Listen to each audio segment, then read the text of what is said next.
So, welcome everybody to this edition of Knowledge Mine, our masterclass with our national champion, Amandeep Johl.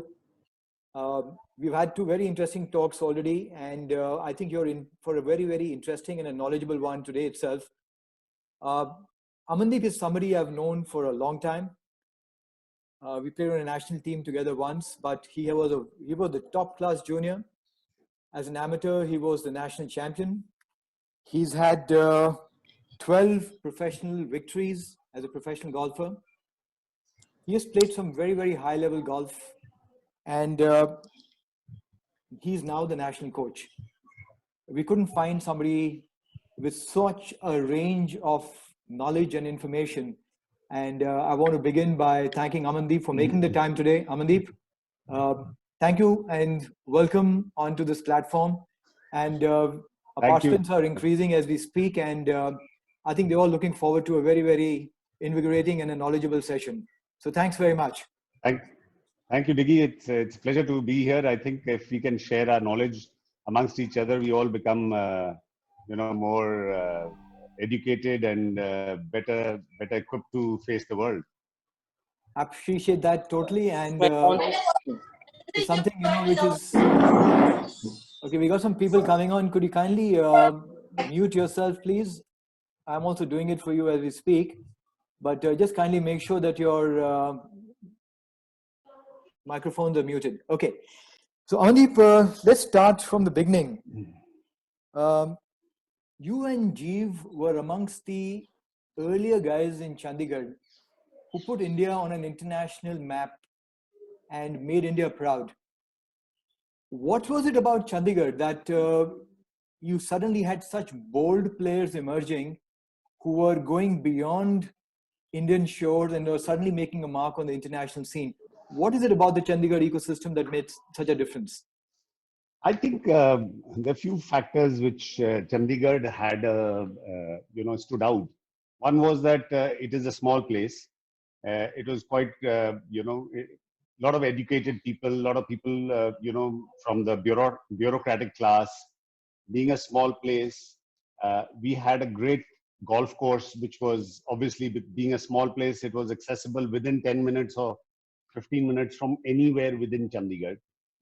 And then because Jeev and Chandigarh had a good history of being a sporting city. Obviously Milkhankal being a legendary person, we had great hockey players coming out of Chandigarh. And Kapil Dev himself, we had already he had become a star. So a lot of sport was the background in Chandigarh. So golf obviously was not going to be left far behind.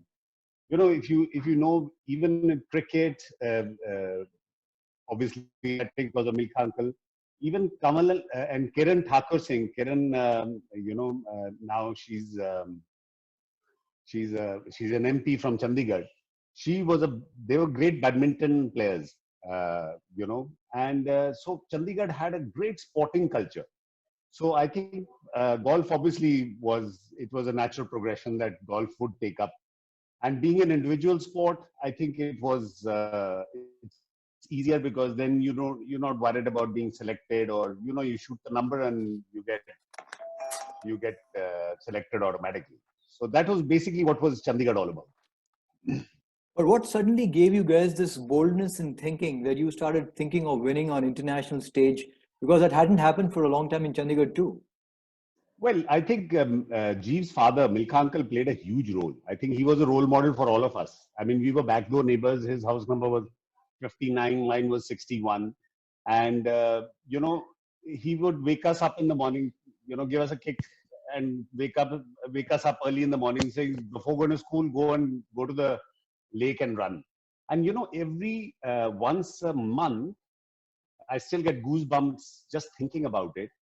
Milk Uncle used to organize a film of his his feats being played for all of us kids. One weekend, probably a Saturday, he would pick out a Saturday, and then he would get these people coming in, and his film was played.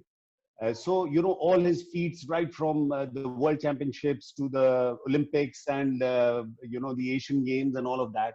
So that was very inspiring for all of us.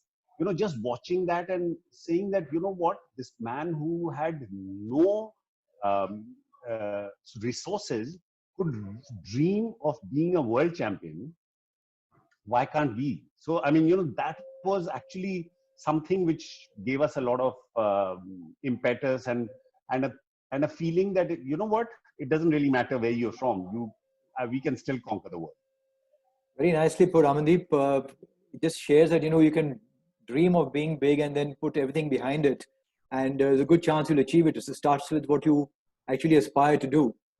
So Absolutely. good point right there. But tell me one thing: as a kid, and not many people know that you're an engineer and you were a good student in school as well. How did you manage to both study and play golf at such a high level? How did you balance it out? The difference between Kaka's, Jeev's family and my family was obviously both of us middle class background, but they had a sporting culture in their house. So Nimi auntie and Milkha uncle being very, very sporting. So education was obviously a very important part of their upbringing also. But it was more in my family. Like, my parents made it clear that, listen, if your grades drop in school, your golf set would be, confiscated. There's no question of going to play golf. So I had to, I figured it out early that if I need to play golf, I must, somehow learn to balance my time and make sure that nothing suffers. So what I did was, I used to go to school in the morning, come back, and I would straight hit the golf course. The moment it became dark, we were fortunate we didn't have television at that time, not too much of television. So the moment it got dark, I would start studying. So I managed my time very smartly. So I would spend all the daylight hours playing golf, and the moment it would turn dark, I would start studying. So I would put in like 3-4 hours per day from 7 until 11. My mom, in fact, still remember, she used to give me dinner on my study table. So I would eat while I was studying. So I said, okay, let me balance this. And luckily, I was a good science student. So maths, physics came naturally to me. So I said, might as well do engineering, which But which that's a I don't great lesson regret. here But for all the youngsters who are listening, because there's a big struggle to manage classes and so much that they're doing today.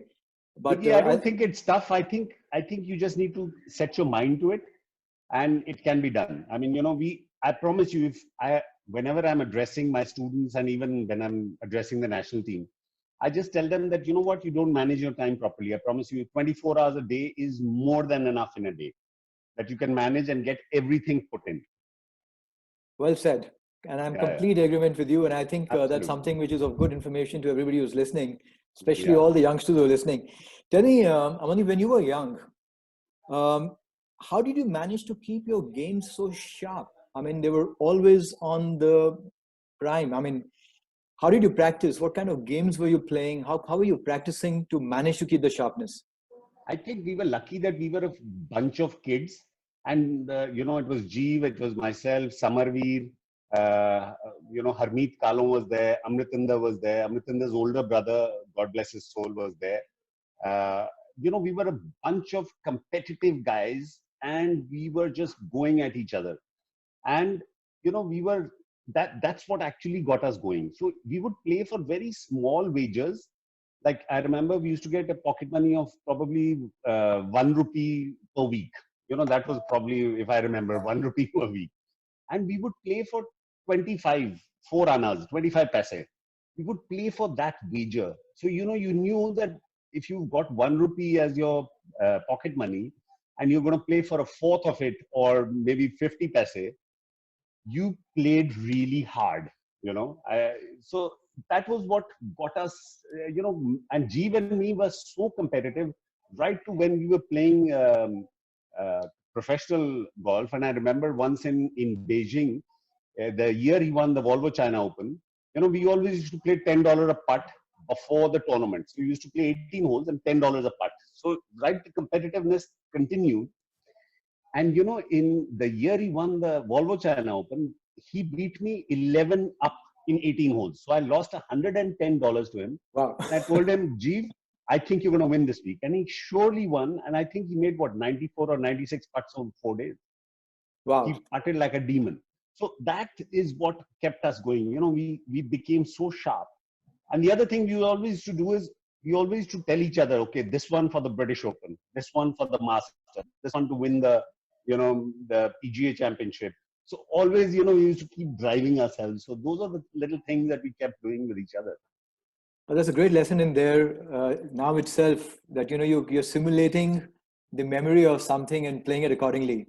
In fact, Yeah. Jeev interestingly shared the same thing, that when he used to practice, he was playing shots like I'm playing the 11th hole or the 12th hole, and Absolutely, we used to do pretty it. much. We never had driving ranges, so we used to have caddies with shag bags. So we would put the shag bag right at the corner, and we had these 15, 20 balls or 25 balls. Balls used to come very difficult those days. We hardly used to get a ball. I mean, to get one new ball to play a tournament was a big thing. Right. So we used to put the shag bag right there, and the caddy would just keep standing there. So the idea was, if we could hit the caddy, or if he would lose his focus, and we could get him. So that was something that we used to try and do. Okay. Okay, Gani, let's move forward. I want to come to the golf swing. And there's many different philosophies and styles regarding the golf swing. You have the Ledbetter style, you have the stack and tilt, you have the Ben Hogan inspired modern fundamentals of golf, and many other formats. What was the swing philosophy that you followed when you were a kid? See, Digraj, luckily I've got, being a science background, a good knowledge of physics, maths, and, obviously biology, so biomechanics. And, that helped me understand what golf was all about. And having played at a high level, doing a lot of trial and error and a lot of experimenting. In fact, that is actually was detrimental for me as a player. Because, when you have so much of knowledge and you're constantly tweaking with your golf swing, trying to figure out, probably that's actually detrimental.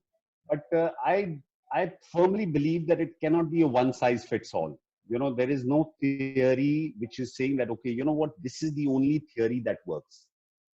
I feel that the ability to strike a ball is a natural ability that every child and every person has. And depending upon the physical ability of a person is how you want to fit. So you help a person make their own golf swing. It's not that you need to tell them this is what you need to do. I'm terribly against a system which says that, okay, you know what, you need to do this for it to, this is the most efficient way. So there is no most efficient way as such. I mean, it is how you are, what your personality is, what your physical abilities, what your physical inabilities are, because I think that plays a huge role in how you swing. So so I feel there's no one system which should be taught or impressed upon anyone. Well said. I think that's a good point that you made, and what suits based on everybody's individual structure, one has to explore and find what's best, right? Yeah, Okay, so absolutely. tell me, when you were practicing yourself, what were the key things that you worked on? See, my father had presented me a book by Jack Nicklaus, Golf My Way. So that was my Bible. And, for us, Nicklaus was, I mean, the superstar of superstars and still is. I mean, there is nobody bigger than him. But that also gave a lot of insight as to what the golf swing should be. And I pretty much followed the fundamentals of Nicholas. But yeah, as I went along and I understood biomechanics, I worked with Donato Di Ponziano when I turned professional. He was from the PG of Europe, and with a lot of other coaches. And I did a lot of reading and studying myself. I understood that, what, it's I learned a lot of concepts. So I read a lot. I follow a lot of people. On the internet these days, it's so easy to get educated. But Golf My Way was my start, and I think Nicholas's fundamentals were very, very good. No, that's fantastic. And are you still obviously sticking to the same philosophy when you're teaching? Well, I don't, Because like I say, I don't stick to that philosophy at all. the But philosophy, as in that, whatever works, you find There's certain fundamentals that you make sure are there, but rest Absolutely. all is evolution based on individual and what they are good at. Absolutely. And the fundamental is very simple. You know, a person like Jeev, like you were saying the other day, somebody like Jeev, everybody said that, you know what, he has got the most unorthodox golf swing in the world. But you know what, when you heard him say that, listen, what is the whole idea in golf? You have to get the club face back square on exactly where it started from. How Right. you do it is your ability, your athletic ability to be able to do that. you you you understand a certain set of fundamentals, but within the parameters of those fundamentals, I think it's fine. I mean, what's a golf swing got to do with the you know, I always see, and uh, I can say that again on this chat, is we always learn golf the different way. You know, when we are playing any other sport, if I give a tennis racket to somebody, uh, we will just tell the guy, okay, you know, put the ball on the other side of the court. So whether it's a squash game or on a cricket bat or something, you learn by understanding how the bat reacts to the ball, right? Where in golf, we do it the opposite way around. We first try to make a golf swing and hope that the ball is going to go. So we do it completely opposite, and that's what makes this game so difficult. We need to understand that we need to get the club to the ball rather than making a golf swing and hope that the ball will be hit by the club. Well said. Very nicely put. Yeah. Okay, So one second, everybody's I trying think. to make a golf swing. So when you work with, let's say, a youngster nowadays, what are the things that you focus on? You want to make sure that these are essential fundamentals. Well, I think the first and foremost, and you know, this is the biggest reason why we did not reach where we could have reached or whatever. Most important thing is your physical ability. If you know, when I'm coaching, like even the national squad, I tell them that if you have 1 hour for golf, please don't even think about the golf set. Go to the gym, work on your body. Excellent. If you have 2 hours, 1 hour in the gym, 1 hour putting, you know, get your putter. If you have 3 hours for golf, 1 hour in the gym, 1 hour putting, and 1 hour short game. If you have anything more than 3 hours, is when you should bring your golf bag. Please. That's the only way you will become a great champion. I mean, look at Aditi. Aditi Ashok, if you ever watched her, all she said was, you know what? I fell in love with putting. That's it. I mean, she's a superstar because she fell in love with putting. Look at Jeev, the greatest player. Look at Jyoti, the greatest player out of India. They're great putters. So once they understand how to put the ball in the hole and they have great physique, and look at Jyoti, Jeev, great physique, Aditi, very good physique, and great putter. I think more than 80% of the battle is won. Rest is all bagwas. And 80% of the people are just spending time on making their golf swing. I think you're doing it the wrong way out. I'm glad you mentioned that, Goni, because that is such an essential element, fitness. And Absolutely. everybody has spoken about it now. Everybody is making extra effort on it right now. And it's a good thing to see that people are waking up to the need for correct work to be done on building physical ability. Absolutely. I'm fitter at 52 than I was ever at 24. I promise you. I mean, you know, nobody told us. Everybody said, and you know that. I mean, we've grown up from that. Nobody told us that, you know, physical fitness is part of it. So that's where we lost out. I promise you. Great. I think that's good information there. So tell me, Amandeep, what is your scope as the national coach? What's the range of things that you need to do? See, I basically need to, I think with my experience and my combination of having a good technical knowledge and having played on the international circuit for right from when I was 14 and a half, 15 is when I started playing abroad. And, you know, right up to age 40, I've played pretty much everywhere in the world on pretty much, besides the PGA Tour, and you know, in South America, I played pretty much on every tour, you know, somewhere or the other. So my experience of having understood competition, my experience of having played in different conditions, different golf courses, I think that's basically what a national coach's job is, to impart that experience to the player, because it's very difficult for the player to understand that, okay, suppose we went for the Asian Games, you know, in Jakarta. You know, to tell them that, you know, when it's moisture, when it's raining, when it's humid, this kind of grass is going to behave differently. rather than, letting him make these errors and then figure it out. We made the errors, we figured it out. But as a national coach, I need to tell him, listen, boss, when these kind of things happen, this is what you're going to expect. And more than that, I don't think there's much of a job of the national coach, because the swings are already done. They've got their personal coaches, so I don't go into them. Yes, sometimes what happens is that the personal coach is working on certain things with that player. So always interact with the personal coach before leaving, and saying, is there something that I need to watch? And if the personal coach says that, okay, yeah, you need to, watch on this and this and this, then maybe something like that. Other than that, basically strategy, basically telling them about local conditions, how the ball is going to react, how it's going to fly, things like that, basically. So actually, Goni, you answered my next question itself in the sense that when you have players coming from different backgrounds, they have their personal coaches, and your job is already, like you mentioned very clearly, is sharing your experience so that they don't have to go through the learning curve, and they use the benefit of your advice and your information already. But tell me, what are the few elements that you are seeing that are coming through to you when these kids are coming to you that they could have worked on earlier when they were working, wherever they were working?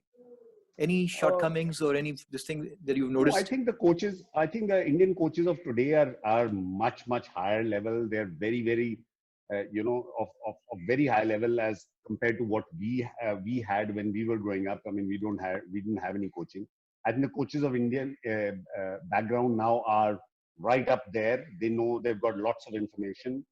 They're very good, and as far as swings are concerned, and as far as the fitness of the kids is concerned, but obviously because these coaches, you see, when you're coaching a particular child, your thought process or your vision is very myopic till you actually travel with them on the tour. You see, when you see all these big coaches like a Butch Harmon or whatever, they're traveling with their kids, uh, I mean with their players, so say players on the bigger tours.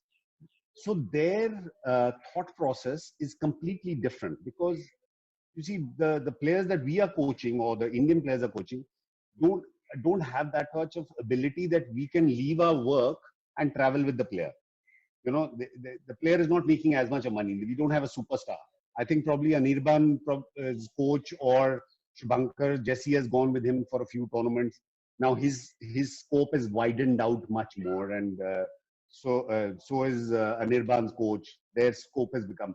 It's basically about experience and understanding how different players are reacting to different situations. Because I know in 40 years of golf, I have not played the same shot twice in my life, because everything is changing in golf, and it's all about experience. Very nicely said.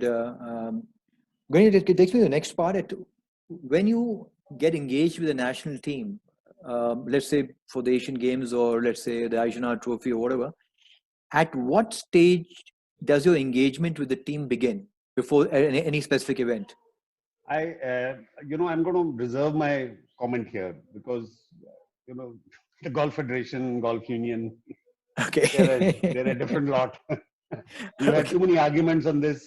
What I would love to do and what I'd like to do is not what happens, because the bureaucracy, like any other federation or organization, is crazy, and everybody's pulling you down, and you want to do something because you want to give back to the game, Digraj. I think we've achieved enough, but it's a way of giving back to the game. But obviously, because of different bureaucratic things, and your leg is getting pulled, and people are trying to. So let's reserve that. Okay. All right. I won't push you much on that, but I Yeah, want to ask thanks. you. But you generally have an idea that this is a squad that's likely to be there for the next event. Do you give them a certain plan to work on leading up to it?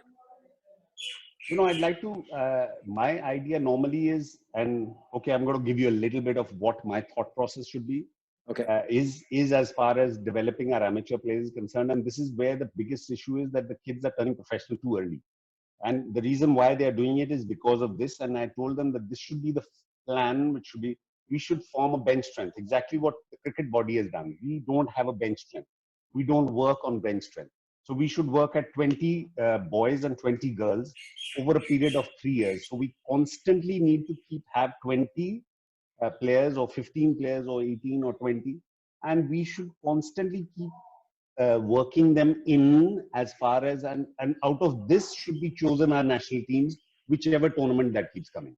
So, it will be constantly you have 20 on the bench strength, and those people should be given special treatment from the federation as far as equipment is concerned, as far as their fitting process is concerned, as far as they to be able to access different golf courses is concerned, all those kind of things, to physical therapists, to mental coaches, to you name it. So if you're in that top 20 or top 15 or whatever the number that the federation can come up, the golf union can come up with, is you say, okay, I'm going to strive hard to get into those top 15, and the golf federation is then now supporting us.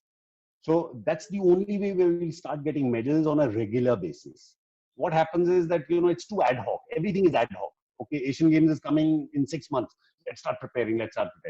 Never works. And, then you finish 12th and 10th and all that. So the same thing was happening 40 years ago or 35 years ago when you and me used to play. And the same thing is happening. So they haven't learned anything, and they are not willing to learn.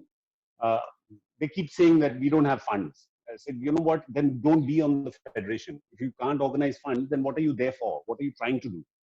So be on the federation because you can collect funds so that you can do something good for the federation. I mean, and I think this is the basic need. Amandeep, there's a lot of logic in what you're saying, and I tend to agree with what you're saying, that you have a stronger bench strength, more the depth, more the opportunity. Absolutely.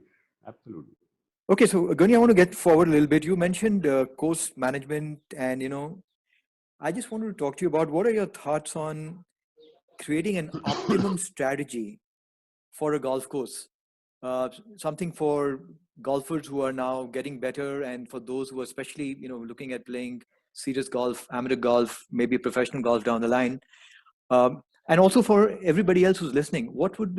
How do you choose an optimized strategy to play a golf course?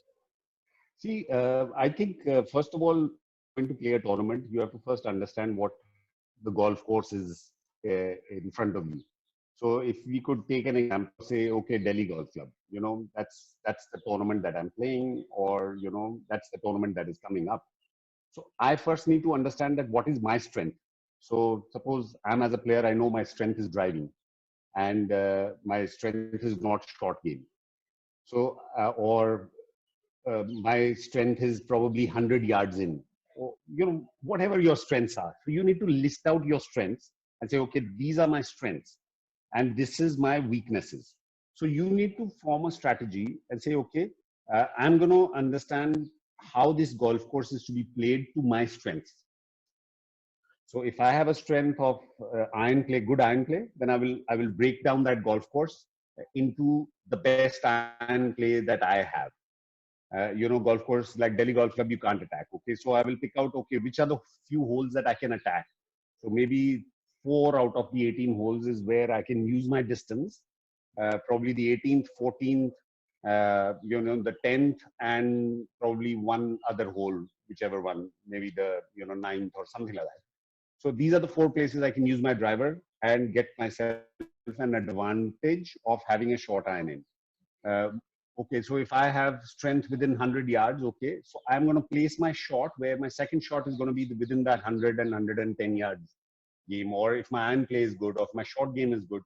So these are the strategies. Then which are the areas around the golf course? So I believe that phones are a very important thing these days, and they help us a lot. I feel that, we need to start taking pictures, because the more mental image that you can have of what you're going to play. So if you're standing on the tee, take a picture of the fairway. You're walking down the fairway, take a picture of the fairway. So when you go back home, you've got the picture of the golf course. So understand where the trouble is, where the fairway is. So you are trying to have a mental imagery as much as you want, or keep within you. And then when you're sitting after dinner or probably, and trying to figure out your strategy, you can easily play the golf course with your eyes closed, pretty much, and understand, okay, that's where the trouble is, this is where my strength is, this is where I'm going to place it. So a lot of pictures helps, of the greens, of the bunkers, of the slopes of the greens. So these are the things which you can understand, and first figure out your strengths, your weaknesses, and then play the golf course. A lot of mental imagery. Very nicely put, Amandeep. I mean, and it's a good use of phone as well. Yeah. Tell me, but in the past, like when you would go to play a tournament at any country, for example, how would you normally go around mapping the course? We used to do it. I mean, we never had like my favorite country to play was Korea, and I sometimes I still have the yardage books of what I used to make. But they were such bizarre yardage books, but they were my own. If I give them to you, you'll say, what is this information? But it was my information. So I was translating what I was seeing. So it was basically trying to create an imagery for myself. So it may not be, I'm not an artist, so it may not look very pretty. But the moment I saw the yardage book, I was actually looking at this yardage book of the Making Golf Course in Seoul. And I was like laughing the other day. I said, my goodness. And actually, the whole golf course played out to me as a videotape. I understood every hole. In fact, I understood how the bloom used to be because we used to play in spring, early spring. So I could feel the bloom of the beautiful pink and white trees that were on the golf course, and how they used to be on the green, and this guy used to come and blow them before, or we cleaning those blue. So it was my imagery, but we made those yardages. So as much of information you can put on the yardage book is how we used to do it. I mean, now these days everything is available, GPS available. So really, the kids don't have to work so much. But I think that it's got its pros and cons. You must put that down into your own words and images and all, so that is what is going to help you make your imagery. Well, that's wonderful. But tell me, now that you have the imagery, you have the information, but before every tournament round in the night, what were you doing to prepare yourself for it? How did you plan every hole? How did you go about it? You're trying to plan like exactly what I said about get your strengths, you understand this is how I'm going to play this golf course. So that's, and you don't bring bad shots into it. You just play. This is the shots that I'm going to play. I mean, you don't plan for bad shots. That's something which I never did. So that's how you did. I mean, you try to play the golf course again and again as much as you can. Is there anybody out there who's not doing all this? I mean, who just goes out there and just plays the golf course and hopes for the best? He's not a player that you reckon. I mean, he's never Okay. going to get into reckoning. So he's not a player who's not doing it. Okay. It's not possible. You So, can't. are there any It's do's and don'ts for creating a good course strategy? well, do's and don'ts. I think the more you can do, the more information you can put on the course strategy, the better it is. You are more equipped. You have information. I mean, for God's sake, that's why they say it's your home course. You have so much more information. Some people say, you don't know want to know where the trouble is. Why not? I mean, you need to know where the trouble is, but you need to understand this is where I'm going to play. So that's a different part of what your strength is, that you understand what you're going to play rather than what you're going to avoid. But you need to know where the trouble is. As Excellent. simple as that. Guni, I want to get to the mind side of the golf game, right? There's a lot more to golf than just the golf swing. And there's a lot of awareness now about the power of the mind, about getting the mind stronger.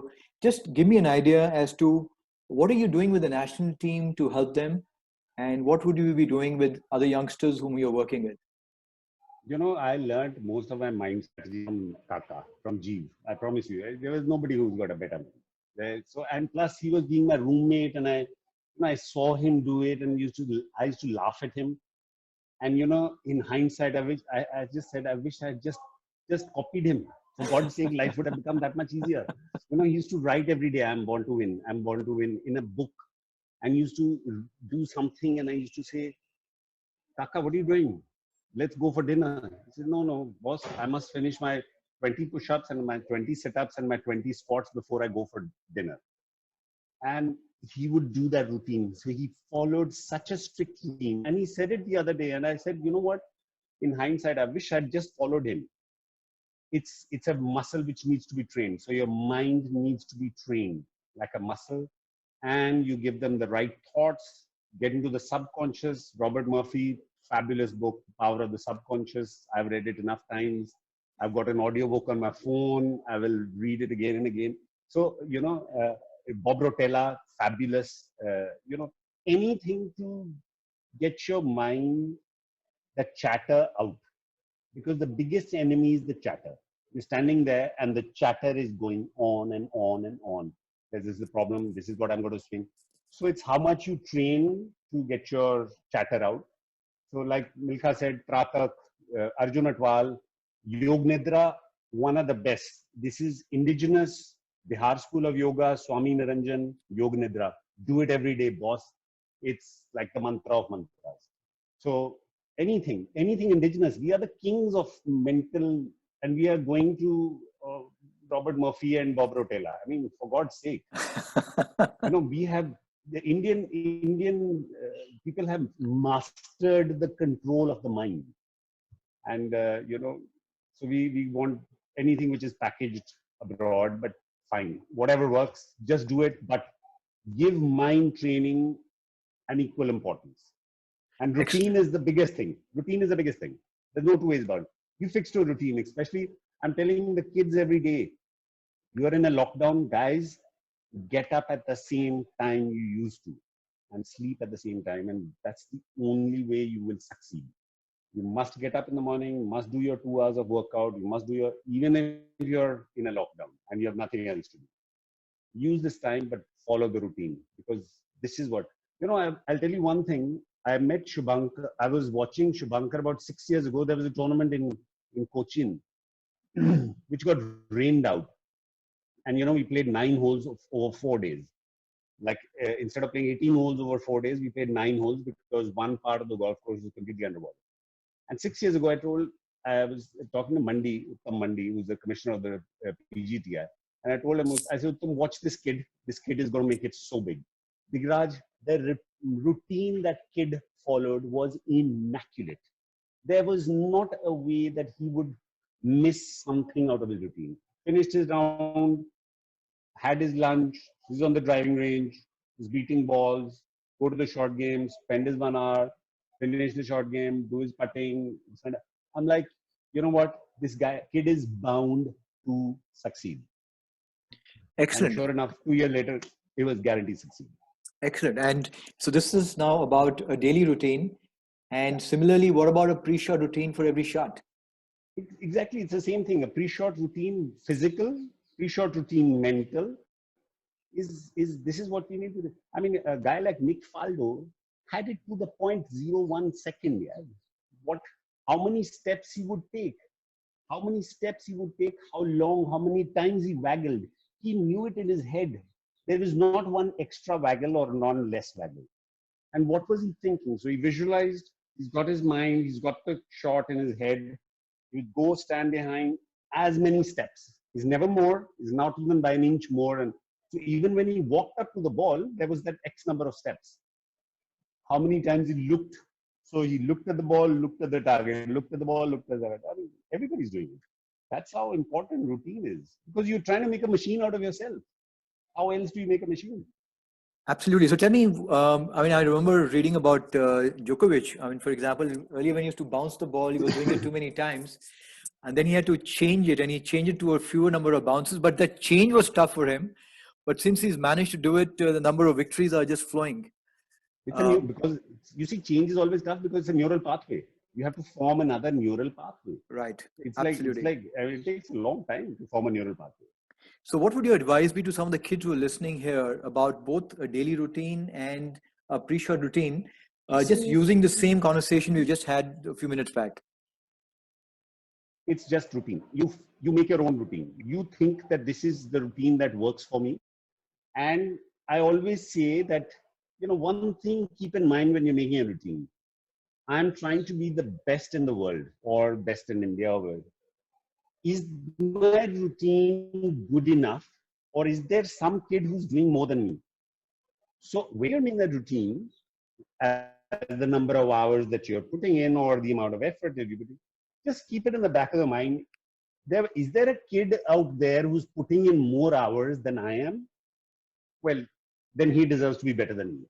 So you are your own master. You're responsible for your own future destiny. what you're going to achieve. Your parent is not going to get the claps. You are going to get the claps. Your parent is, or your coach or whatever, is not the one who's going to go and lift that trophy. You are going to lift that trophy. Your name is going to come in the papers. You're going to make the money. So, boss, we are here to guide you as parents, coaches, advisors, teachers. But when you are doing it, take responsibility. I tell a 7-year-old kid, boss, you take your own responsibility of who you want to become. I'm there to help you. That's all.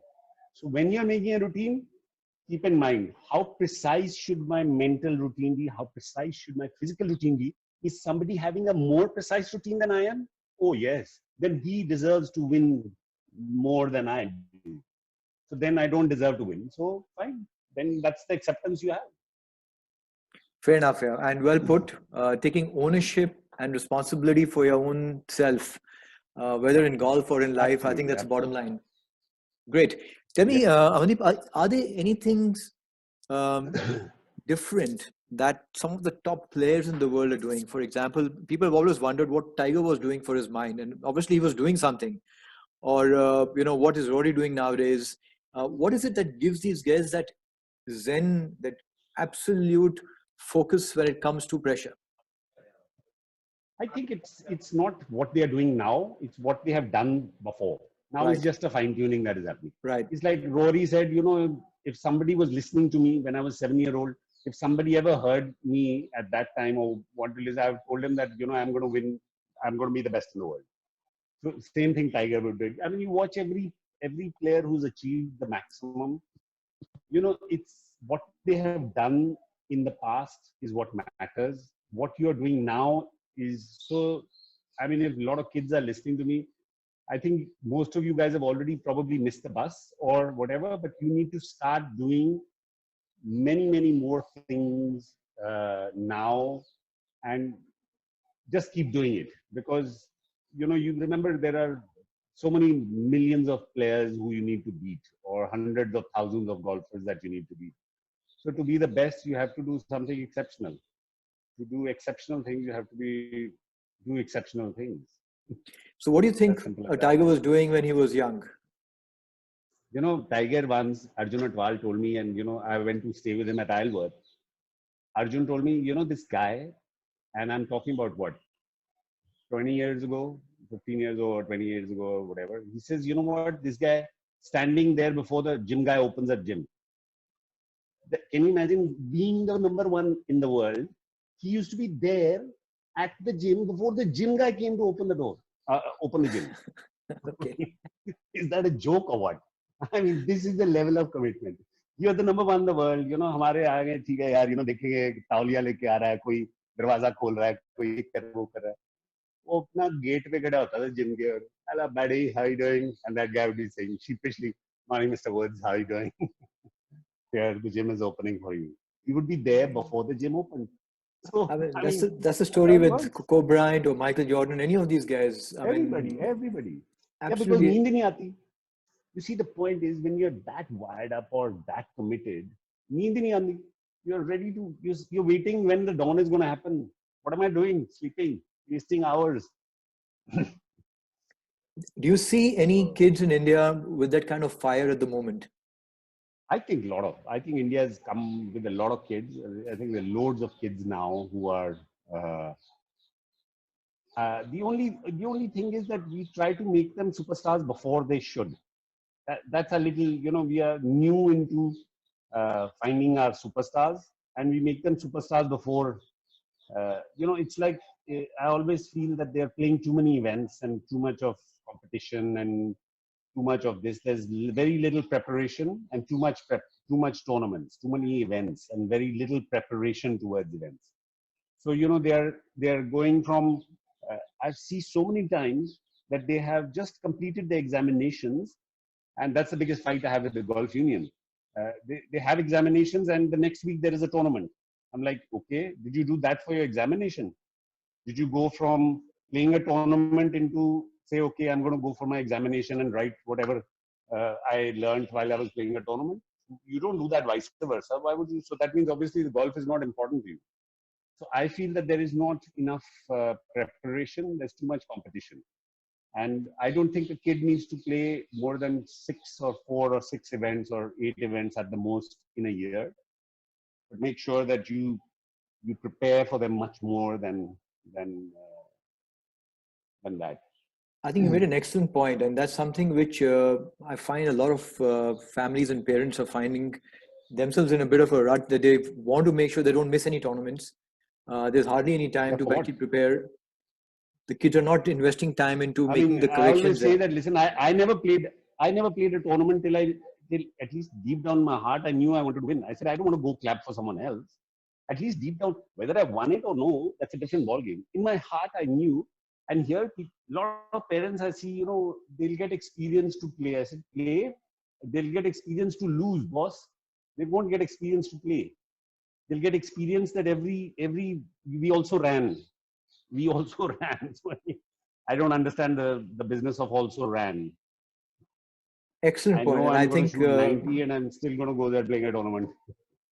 it's a good Doesn't point, make and I think sense. everybody who's listening here should definitely take note of this point. Prepare, go out Yeah. there, prepare to win. If you don't win, that's another matter altogether. But just don't play one Yes. after another for the sake of whatever. Okay. Yeah. I had a full card for the PGTI tour last year and I played one tournament because I knew I wasn't prepared. I pulled out of every tournament. I pulled out of, I think, 18 tournaments last year. I had a full card on the PGTI tour.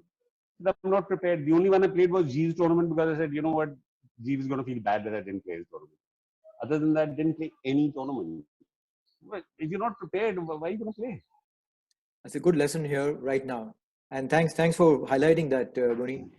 I want to come to something else. Tell me, because technology has changed to such an extent, and you have today so much more out there than we had during our learning times.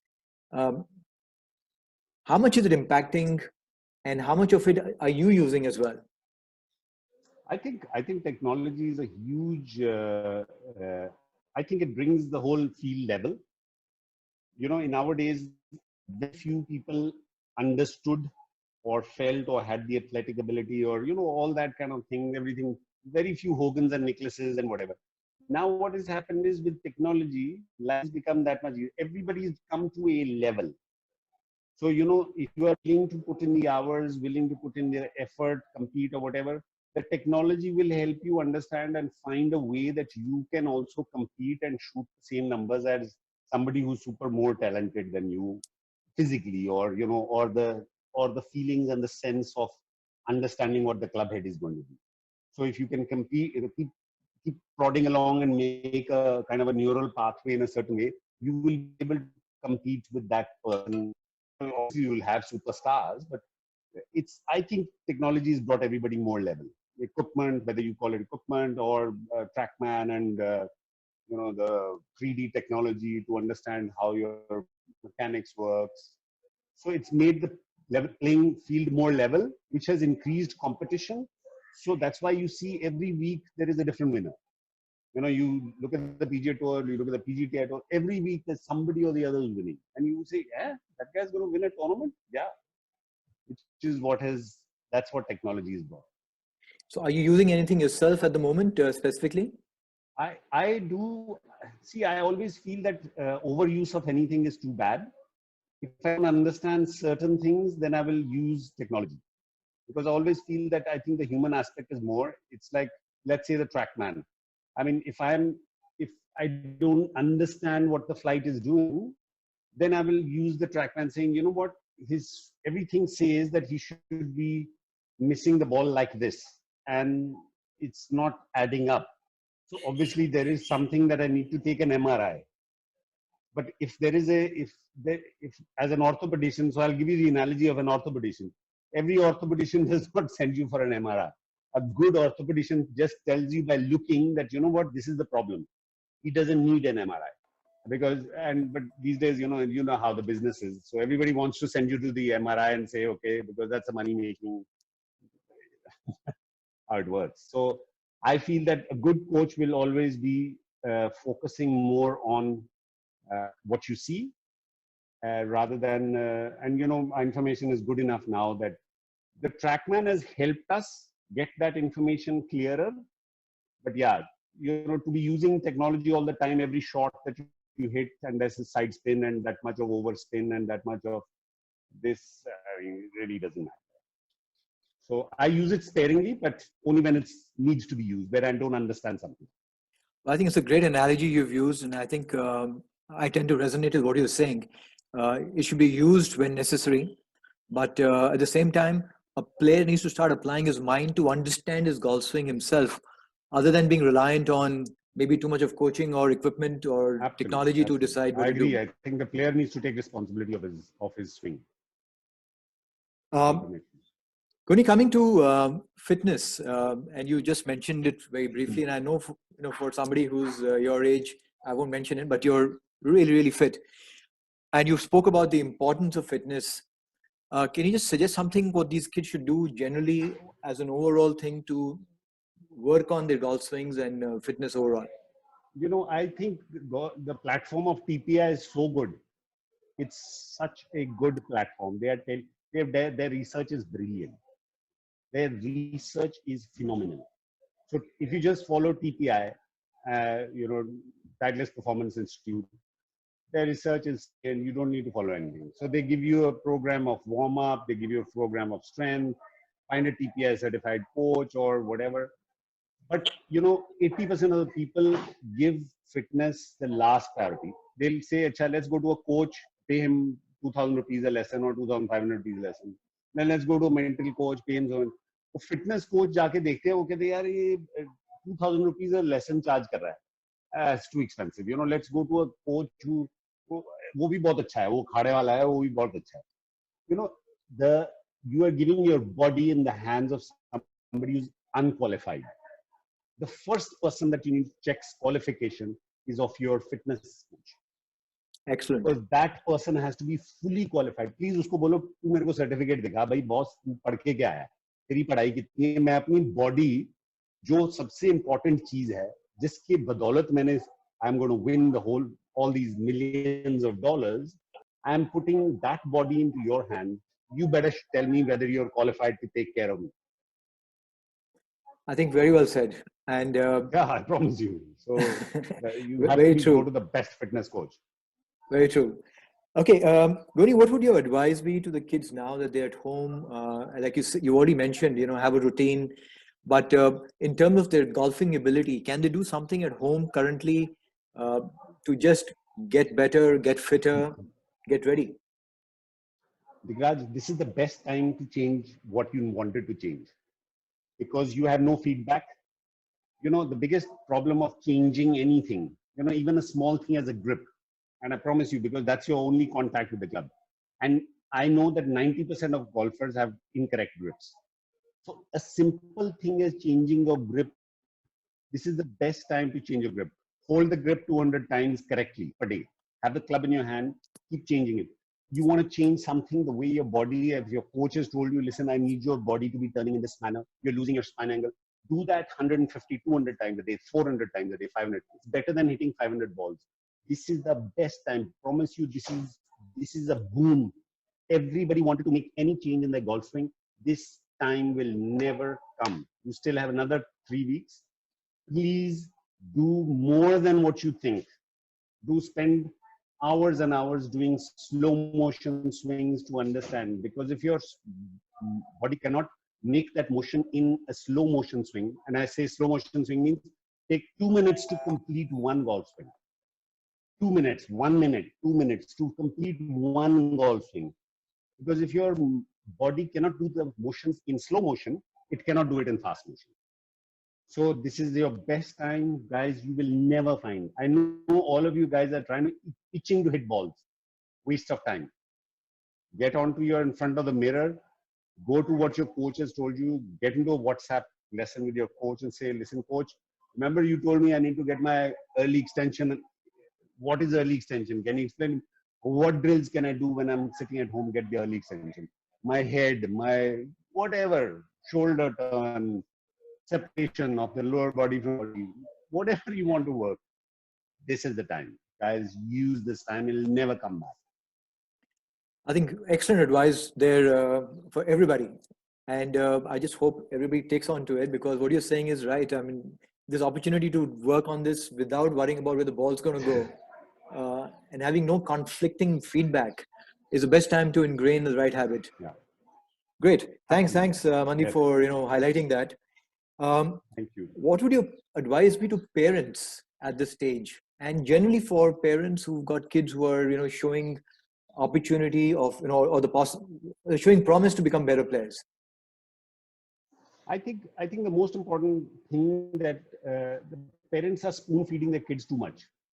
They're not teaching them that they need to become responsible. That's where, and I always say that it's not the fault of the parent. First time parent, you have a PhD in printing, having a kid for the first time, so you don't have the PhD or to be the perfect parent. And I understand that because you are make mistakes. So, but what I'm trying to say is stop spoon feeding them. Teach them what is the pros and cons of anything that they do, and then teach them how to take responsibility for their actions. Because if they don't take responsibility for their actions now, because when they are going to play on the golf course, are you going to go tell them that listen, these are the things that you need to look at? He's having to take that decision. He or she is having to take decision there by themselves. So teach them how to take responsibility of decisions that they are going to take, whether good, bad, ugly. Because only then will they learn that, listen, boss, even if I've taken a bad decision, I am the one to blame, or I will take responsibility. So train your children to take responsibility of their actions. Tell them say what's good and what's bad. Because there's nothing good or nothing bad. Somebody says this is good, somebody says that is good, somebody says this is bad. You explain to them, do research, explain to them this is what in my opinion should be doing, you should be doing.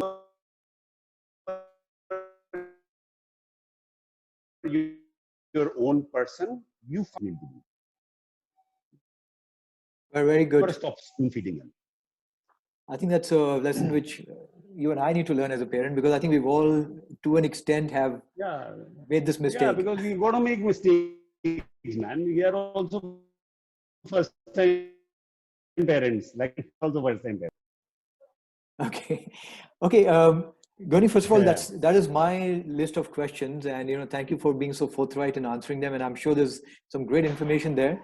Sorry, we'll take Digraj. Sorry about that, but what we'll take is like a couple of more questions, because then I think it's too Yes, long a session, and then yeah. So we'll just take a couple of questions which are coming on yeah, the chat a couple of already. good questions, whatever you think is yeah. Okay, so one is that there's a question which has come in saying that so I get disturbed when I mess up a hole, and what should my mindset be after that, and how to work towards recovery? See, I always say that it's you're treating the whole as a whole. You have to treat it as shot for shot. You have played a shot, and that's it. So that's the only thing that matters. It doesn't matter the whole. So stop treating the whole as a whole. That you made a 20 on a hole. You played 20 shots, and that's all that matters to me. So you need to understand that you are playing one shot at a time. And unfortunately, in golf, what you've done on your last shot, the outcome of the next shot does matter sometimes when you played a bad shot.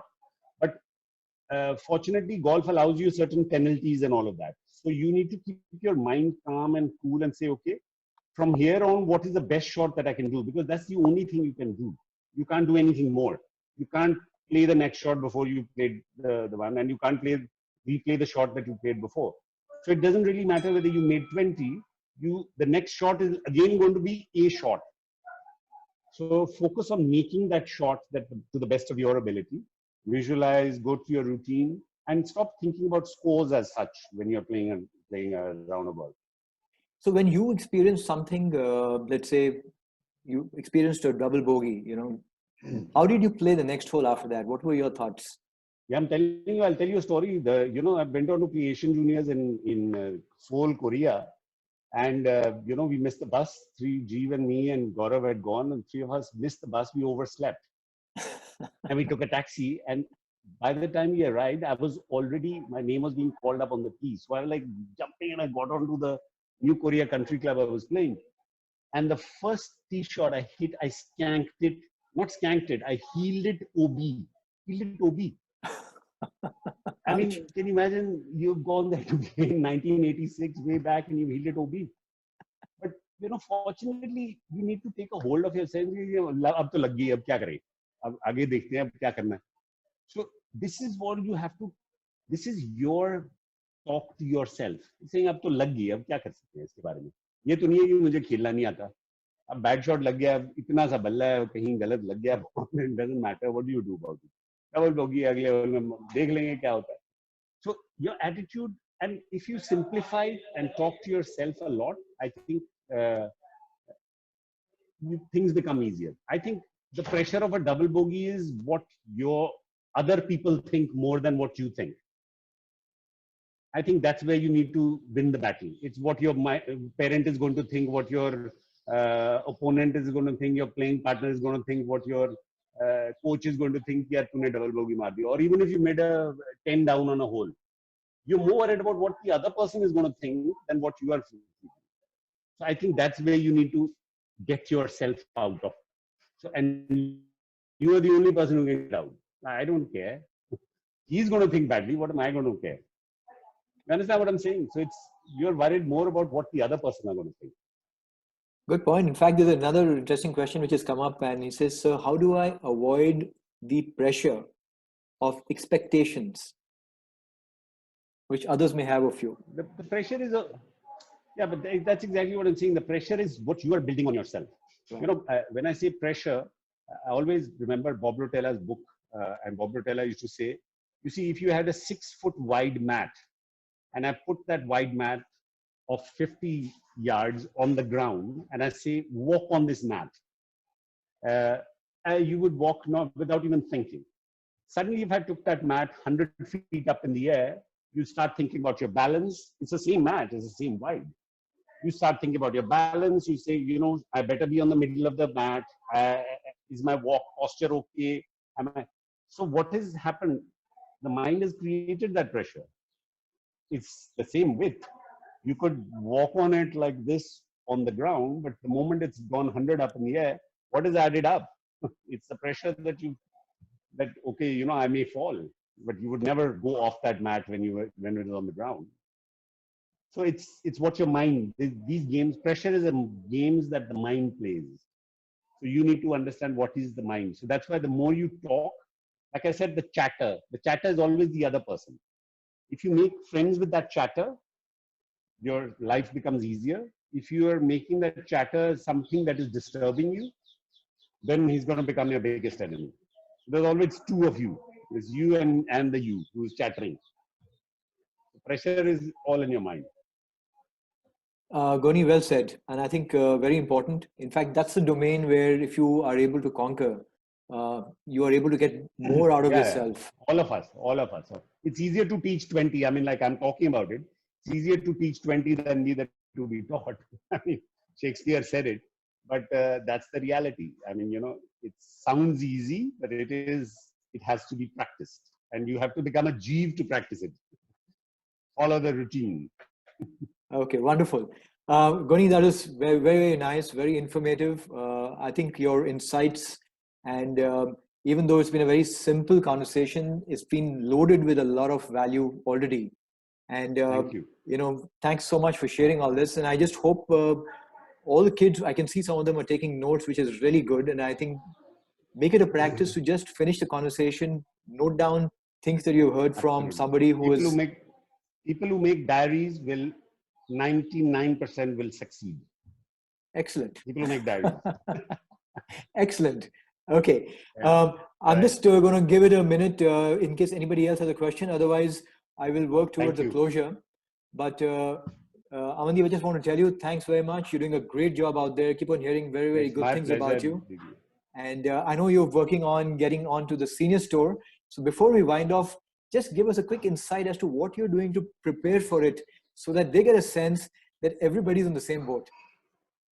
Well, you know, like fitness was one thing that I've started working on. So I knew I was going to turn senior. And fitness was something that was going to be a very important aspect. So I got myself a very high-class trainer So I go 1-to-1 lessons, then I work 5 times a week. Or I started with 1 hour and now I'm to almost 2.5 hours, 4 to 5 times a week. Wow. So that's one thing that I make sure that whatever mental routine is something that I've started working on. But yeah, you know what? Where I was faltering again was that I'm still teaching, so that's some time which that's I'm not giving myself 100%, and the guys who are playing out there are giving their 100%. So that's the balance I'm not being able to get in. But slowly, I think I'm going to ease out on my teaching and get 100% focused onto playing, because you either give it 100% or it's too competitive. It's too competitive. Well, there's a That's lesson what I'm there doing. itself. There's a lesson Yeah, there exactly. itself, even Oh yeah, yeah, though yeah. your students are going to miss you, but we wish you the Yeah, best. yeah, yeah. Thank you. Thank you. Okay. It's Uh, always for the service of golf. I love this game. I think we owe it to ourselves, like you and me and G. We owe it ourselves to give it somehow back to the game, whichever way we can. and on behalf of all the participants, Amandeep, thank you so much once again. Lovely Thank to you very have you much. on board. I'm going to Thank you. share the recording with you as well in case some of your students want it, whereas a lot of other people Sure, have I'd already love to made post. requests for them. So I'll be circulating it. And once again, wish you the very best. Thanks once again. Thank you very much. Thank you all for being on board. Bye. Bye Bye. bye.